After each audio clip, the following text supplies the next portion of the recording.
Halo guys, jumpa lagi dengan gua Sebastian. Sebatas teman tanpa kepastian. Gimana kabar kalian? Gua harap kalian semua sedang baik-baik saja. Oke, di video kali ini kita bakalan bahas seluruh alur cerita film Koi Sora. Namun sebelum video kita mulai, kita intro dulu.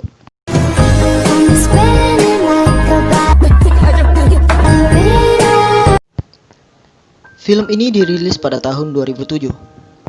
Film ini menceritakan kisah cinta seorang siswa bernama Mika yang belum pernah merasakan jatuh cinta atau pacaran dalam hidupnya. Tapi itu semua berubah saat ia tak sengaja bertemu dan bertabrakan dengan seorang pria bernama Hiro. Dilihat dari gayanya, Hiro adalah sosok siswa yang berani dan cukup disegani di sekolahnya. Hiro mulai mencoba mendekati Mika dengan menyembunyikan handphone milik Mika. Saat Mika menemukan handphone miliknya, ia cukup kaget karena semua kontak dan pesan dalam handphonenya telah dihapus. Hanya tersisa nomor Hiro dalam handphonenya Mika. Saat sedang berbicara lewat telepon, awalnya Mika cuek dan tidak peduli dengan apa yang dikatakan Hiro. Namun perlahan Mika mulai terhibur dan nyaman. Tapi karena dia tidak tahu kalau yang menelpon itu adalah Hiro, maka Mika mulai penasaran dengan sosok yang menelponnya. Saat hari ulang tahun Mika, Hiro mengucapkan happy birthday dan mengajak Mika bertemu untuk pertama kalinya. Keesokan harinya, Mika pun berdandan dan siap untuk bertemu dengan orang yang sering menelponnya itu. Saat Mika sedang menunggu, Hiro datang membawa bunga untuk Mika. Mika tampak kaget dan tidak percaya kalau Hiro adalah pria yang sering menelponnya. Karena cukup kecewa, Mika pergi begitu saja meninggalkan Hiro.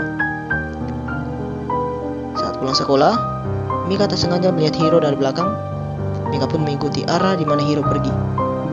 Sesaat setelah itu, Mika melihat Hiro sedang menanam bunga yang ingin diberikannya kepada Mika tadi. Mika pun merasa bersalah dan kemudian mereka mulai berbicara dan mereka mulai akrab. Hari itu pun mereka sudah mulai saling akrab. Waktu terus berlalu, hubungan Hiro dan Mika pun semakin dekat. Mereka sering bertemu dan jalan berdua. Suatu hari, Hiro mengajak Mika untuk berkunjung ke rumahnya. Di sana, Mika bertemu dengan kakak perempuan Hiro.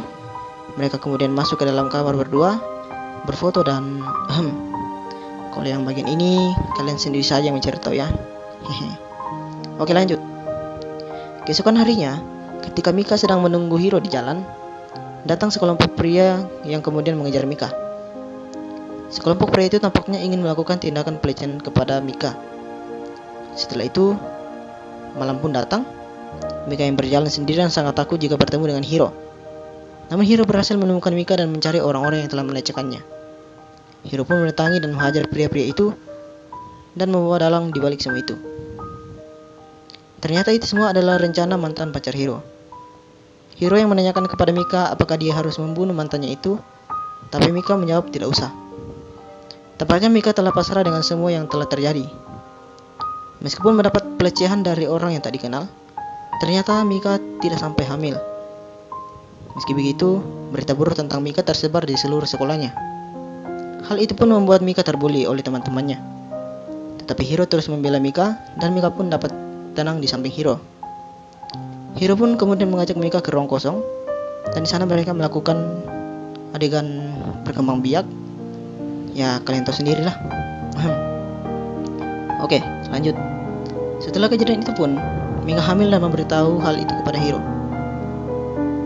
Hiro yang mendengar hal itu langsung lari dari restoran. Gue kira Hiro bakalan kabur. Tapi tak lama kemudian Hiro datang dan memberi hadiah atas kehamilan Mika. Mereka berdua pun mendatangi orang tua mereka masing-masing dan berkomitmen ingin membesarkan bayi itu. Namun di balik suasana bahagia mereka, mantan pacar Hiro masih tidak rela melepaskan Hiro kepada Mika. Mereka pun bertemu dan Mika didorong jatuh dari tangga. Hal itu pun membuat Mika harus keguguran. Hiro dan Mika sangat sedih karena kehilangan bayinya. Mereka berdua pun bertekad di setiap akhir tahun mereka akan datang ke kuburan anaknya. Setelah kejadian itu, Hiro mulai jarang menemui Mika. Hubungan mereka mulai renggang dan Hiro pun memutuskan Mika. Mika yang masih mencintai Hiro terus berusaha mengembalikan hubungan mereka. Namun semua usaha itu tidak berhasil. Hubungan mereka berakhir sejak saat itu. Waktu terus berganti, Mika pun mulai membuka hatinya untuk pria lain. Pria yang bersama Mika saat ini lebih dewasa dan penyayang. Ketika memasuki akhir tahun, seperti biasa Mika mendatangi kuburan anaknya. Di sana ia bertemu dengan sahabat Hiro. Dan di sana sahabatnya itu mengatakan bahwa Hiro memintanya untuk terus datang ke sini di akhir tahun. Dia mau melakukan itu semua karena umur Hiro tak lama lagi. Hiro yang mengidap penyakit kanker akan segera meninggal. Mika yang mendengar hal itu kemudian berlari mendatangi rumah sakit tempat Hiro berada, dan di sana mereka saling mengungkapkan isi hati mereka. Mika yang sangat mencintai Hiro tidak ingin membiarkan Hiro sendirian. Mika pun memeluk Hiro dan Hiro pun menangis karena sangat merindukan Mika. Mika pun terus merawat Hiro. Mereka menghabiskan waktu bersama dan menjadi seperti keluarga. Namun ada satu hari di mana dokter dan yang lainnya akan mengecek keadaan Hiro. Sebelum dibawa, Hiro meminta Mika untuk pergi mencetak foto yang ada di kameranya. Sayangnya, setelah Mika mencetak foto, Mika mendapat telepon dari kakak Hiro bahwa Hiro sedang dalam masa kritis. Mika yang masih jauh dari Hiro hanya dapat berkomunikasi lewat telepon. Di sana, Mika memberi semangat kepada Hiro dan menunggunya tiba di sana. Hiro tampak baik setelah melihat senyum Mika. Namun sayangnya, itu adalah senyuman terakhir dari Mika yang dapat Hiro lihat. Hiro pun tak tertolong lagi dan pergi meninggalkan Mika untuk selama-lamanya. Mika yang masih sangat mencintai Hiro hanya bisa bersedih dan mengingat kenangan indah mereka. Dan sampai di situ film pun tamat. Oke guys, itulah dia seluruh alur cerita film Koisora. Bagaimana menurut kalian? Bagi gue ini film lumayan oke lah, karena kita bisa melihat kesetiaan dan pengorbanan dari Mika dan juga Hiro. Oke guys, mungkin sekian dulu video kita kali ini. Jika kalian suka dengan hal-hal yang berbau film, kalian boleh like dan juga komen di bawah. Dan juga terus support channel ini dengan subscribe dan juga share ke sosial media kalian. Mungkin sekian dulu video kita kali ini. See you in the next video. Bye bye.